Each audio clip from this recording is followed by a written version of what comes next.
الله أكبر الله أكبر لا إله إلا الله.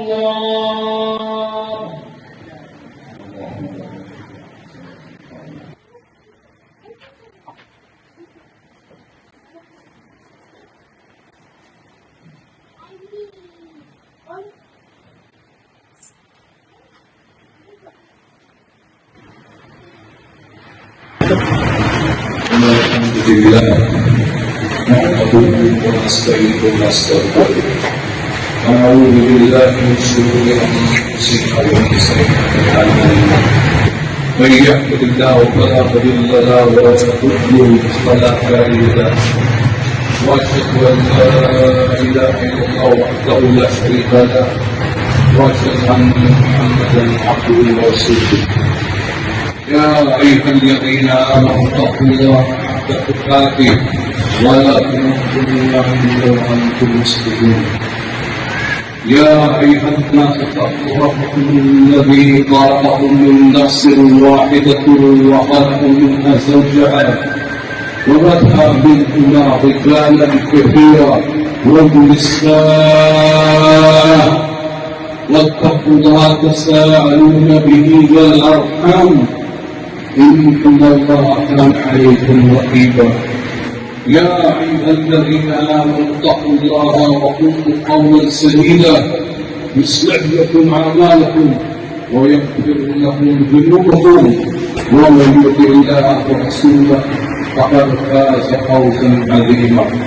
أما بعد فإن أصدق الحديث كلام الله عز وجل وخير الهدي هدي نبينا محمد صلى الله عليه وآله وسلم وشر الأمور محدثاتها وكل محدثة بدعة وكل بدعة ضلالة وكل ضلالة في النار.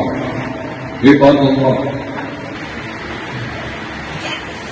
ang ating mapungan at pagsasama kay Papa sa Marwangan at inihinap din ang kanyang gabay at kapatawaran.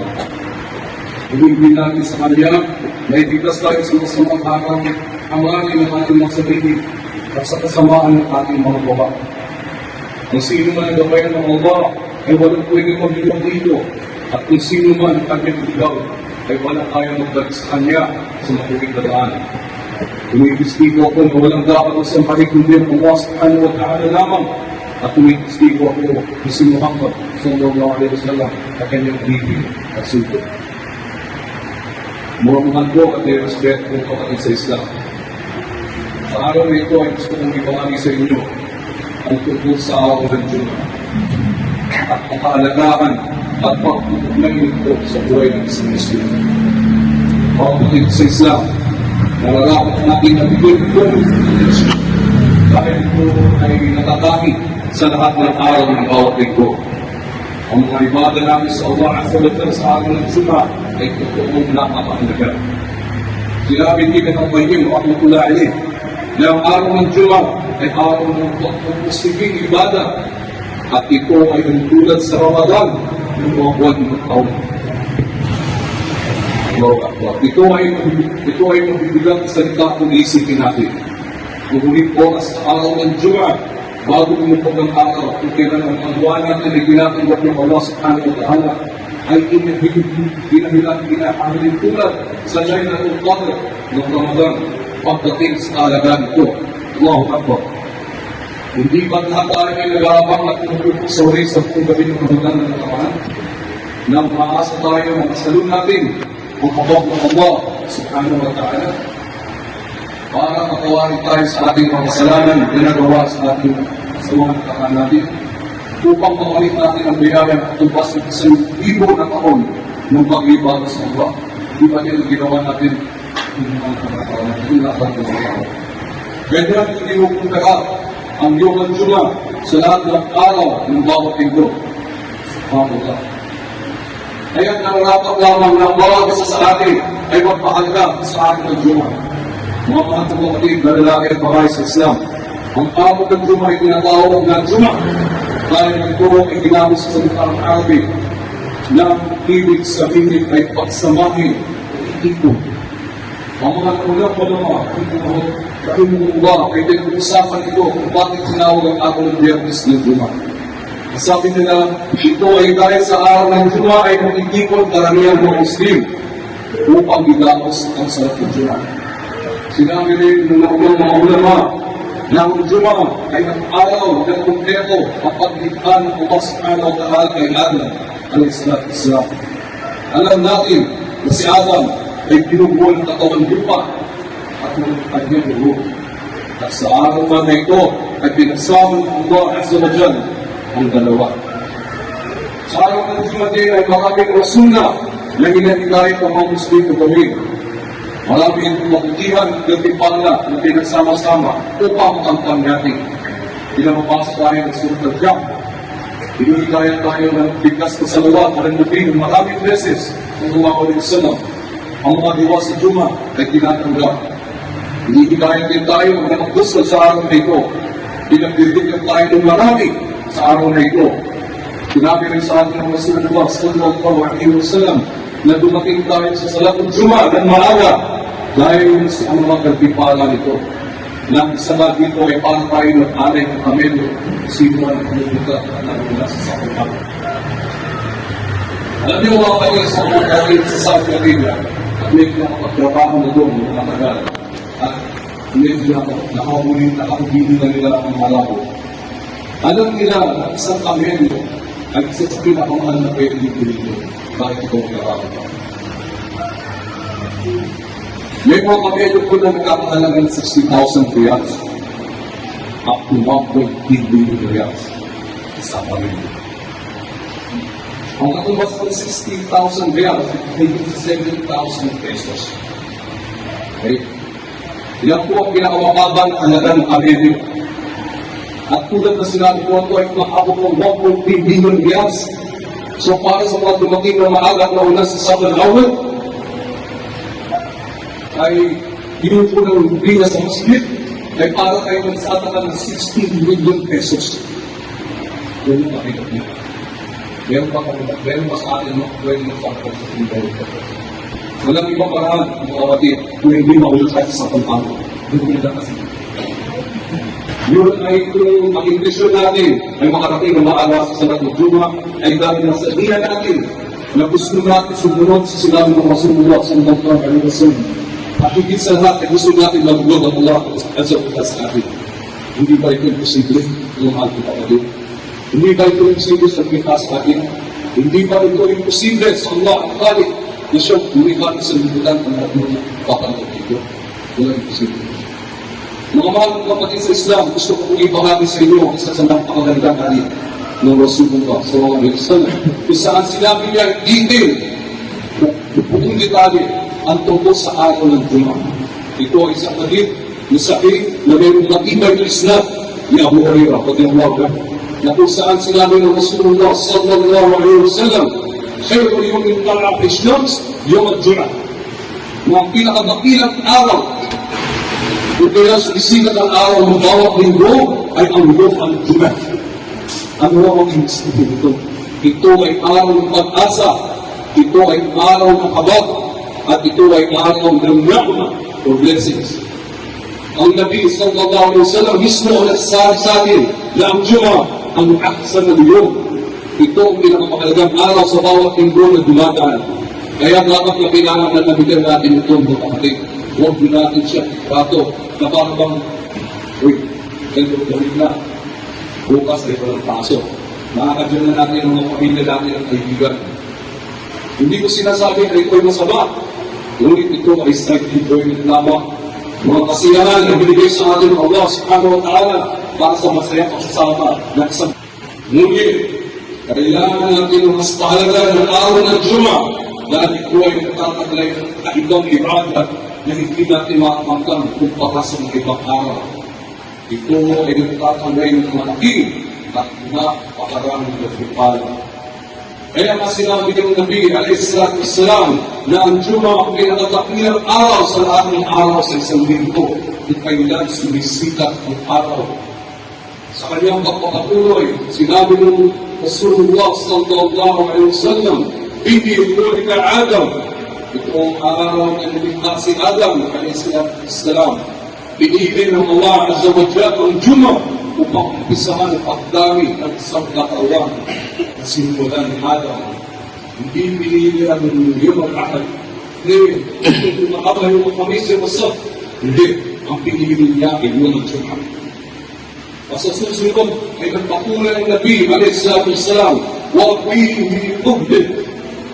Dito rin sa araw na ito ay pinabas ng Allah subhanahu wa ta'ala si Adam at Hawa sa paraiso. Huwag hindi dahil at sa araw ng Juma kung kailang pinulok ng Allah ang taon ng Adam dahil sa kasalanan niya na di pasunod sa Allah subhanahu wa ta'ala. At sinabi rin ng Nabi a.s.w.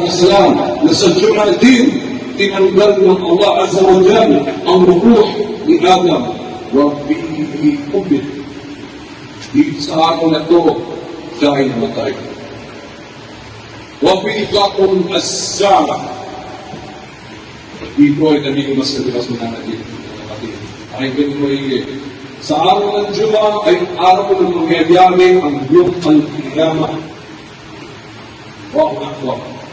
Kaya ang sunan ng Rasulullah sallallahu alaihi wasallam ay nilisay niya ang suratul sajda pagkatapos ng surat al-Fatiha sa unang raka at surat al-Insan sa pangalawang raka sa salam al-Fajr. Alam mo ba kung bakit? Dahil sa mga sura na ito ay inayot ng Allah al-Khaliq ang maraming detalye sa paglikha kay Adam at sa paglikha ng isang katauhan. Dito sa mga sura na ito ay niririman tayo kung pinagmula natin at ang dahilan kung bakit tayo nalikha ng Allah subhanahu wa ta'ala sa araw ng Juma. Sa dalawang sura na ito ay dinetalye rin ng Allah Azza wa Jalla ang araw ng Yom al-Qiyamah, ang Al-Jannah at ang Jahannam. Kaya marahil ito ang binabasa ng Nabi kasi wala pa lamang na bumaga sa Juma. Dapat tayo maging conscious at mapahala sa bawat araw ng Juma o kapatid. Tulad ng sinabi ng Rasulullah sallallahu alaihi wasallam, ang Yom al-Qiyamah ay mangyayari sa araw ng Juma. Allahu Akbar. At pagkatapos ay patuloy ulit siya sa kanyang isinalaysay na hadith na may nangyayari handa sa magmula ng pagdaos ng Salatul Fajr hanggang surok o pagsikat ng araw. Alam niyo ba kung ano ito? Pakinggan niyo ito ang mga kapatid. Sinabi ng Nabi sallallahu alaihi wasallam, "Ma 'ala al-fadli min da'atin illa wahida tusqit yawm al-jum'ah mustighatun."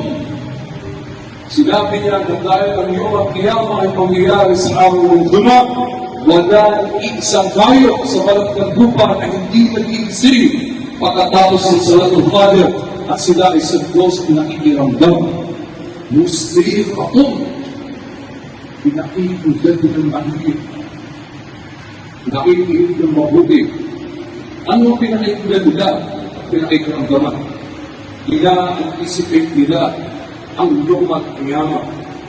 Itinalig na Allah Azza wa Jalla sa bawat tayo ang kaalaman na ang wakas ng mundo ay mangyayari sa araw ng Juma.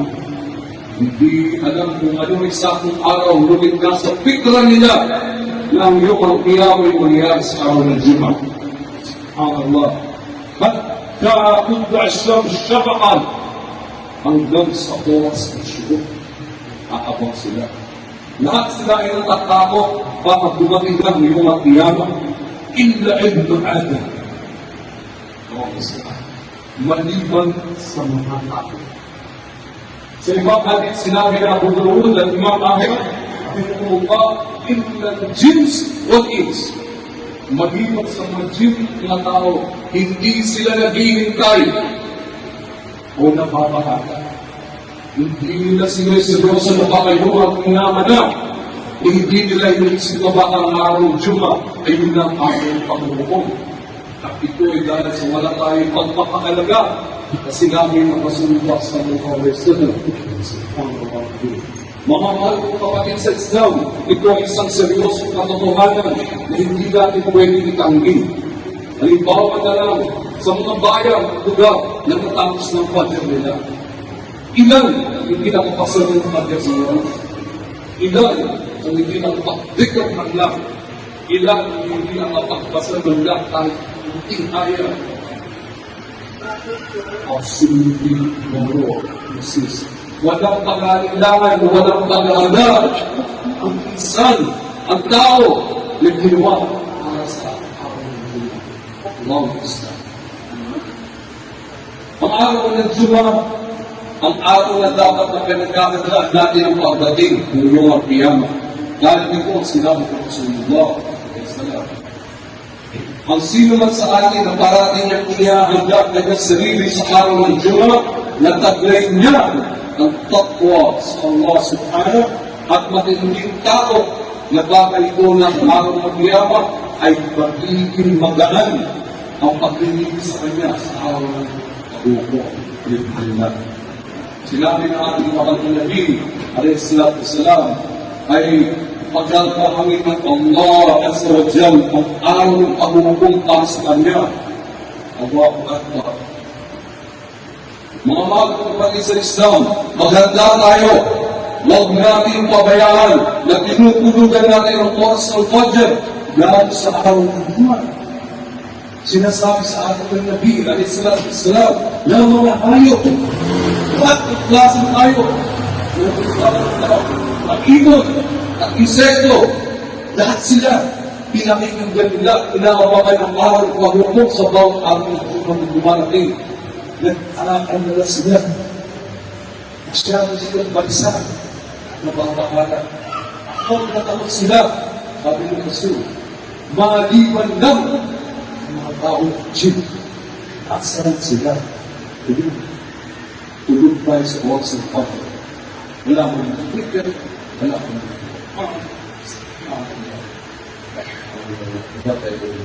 mga kapatid, kung napakinggan nyo ang khutbah ito, kung sabihin lang na kayo ay buhay pa, may pagkasa pa tayo na mag-reform sa ating pagpapabaya sa ating ng Juma. Ito isang krimen na may tutuloy natin sa ating sarili kung alam natin itong mga katotohanan na ito at patuloy pa rin tayo sa pagpapabaya. May pag-asa pa tayo na pumasok sa ating mga puso ang lahat ng kahalagahan ng araw ng Juma. Ipagting natin ito sa ating mga kapatid na wala dito. Ibinapangakit ko sa inyo dahil manunuwag pa sa araw ng Juma at tinutuloy natin ito na katulad ng isang dinamik araw. Mga brothers and sisters in Islam, ito ay isang krimen. Wallah al-Qadim, ito ay isang krimen na itutuloy natin laban sa ating sarili. Sa paghuli ay binigyan tayo ng magandang balita na Rasulullah patungkol sa araw ng Juma. Pakinggan niyo maligay ang ibabahagi ko sa inyo mga mga kapatid. Allah, ito ay dapat makarinig na lahat ng umat at Musliman. Nawa ito ay pataas ng ating iman. Amin. Hindi tayo maligay. وفي ساعة للساعة حديث عن مؤمن وهو في صلاة يسعى بقي شيء إلا عطاه إياه. Sa araw ng Juma ay mayroong oras na kung saan walang Muslim na maayos ang kanyang akida at siya ay nasa akto ng salat at siya ay maghihiling sa Allah na kahit na ano, kahit anong shay'an. Maliban lang na ibibigay ng Allah ang kanyang hinihiling. Allahu Akbar. Ito ay parang guaranteed na buwan kung tutusin sa araw ng Juma, mga brothers and sisters. Tinanong ni Ka'ab, isa sa mga sahaba ni Rasulullah SAW, tinanong niya si Abu Hurairah, radhiyallahu anhu. Sabi niya, lalaki kayo hindi ko sana. Ang ibig mo sabihin na meron isang araw na ng Juma sa isang taon na ibibigay ng Allah kahit na anong hiling mo. So, pinawin this God. Well, bigyan natin ng Juma. Sabi niya Abu Hurairah, hindi. Ito ay sa lahat ng Juma na meron oras na kapag isang Muslim ay hindi sa Allah sa wajan kahit na ano, Sa araw na ito, ibibigay ng Allah subhanahu wa ta'ala ang huling periodo. My brothers and sisters, ito ay isang ibada na may nakakating kaibigan. Pag-iisip nila yung kaibigan. Nagkaya sa mga Islamic scholars, matitukoy ng oras na ito, ay yung mga huling oras, bago tututunan ng araw. Bago ang huli. Kung ano man ang isang oras ito, ay kumamang na nakakaalam. Ito po. Mga kapatid, gumising tayo. Gumising tayo sa realidad ng katotohanan na ito na sinabi sa atin ng ating mahal na propeta.